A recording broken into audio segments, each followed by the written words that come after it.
how to connect the dots and how to do so in ways that actually enable health systems to make the difference that to get the results that they were all aiming for.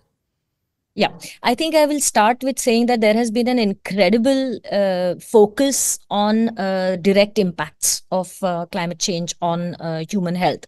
Of course, increasingly in the last 5 years, we are talking about, co-benefits of actions in other sectors that can bring benefits to health, and the other way around, actions in the health sector that can bring multiple benefits for other sectors. And there are a lot of examples from transport, from energy, from agriculture sectors where we can draw multiple benefits across these sectors.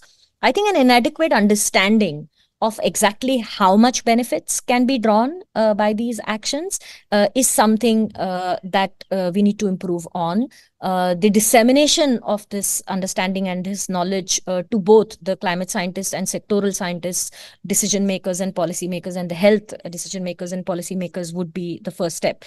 And this disconnect between the sectors is mainly at the policy level. And I think we started with that first question as well, right? Like, that is there a platform where we can bring this conversation together?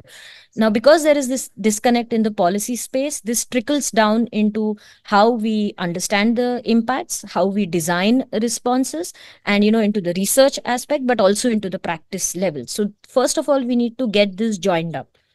From, again, at the policy level, the research level, and the practice level, but also this siloed thinking around financing, governance structures, and the implementation roadmaps, right? So all of this trickles down into nothing being joined up in terms of decision making, but also in terms of implementation. So I think that's where we should start. And again, as we go into the revisions of the national of the NDCs, and then the NAPs that will come after, with these two resolutions, with the declaration,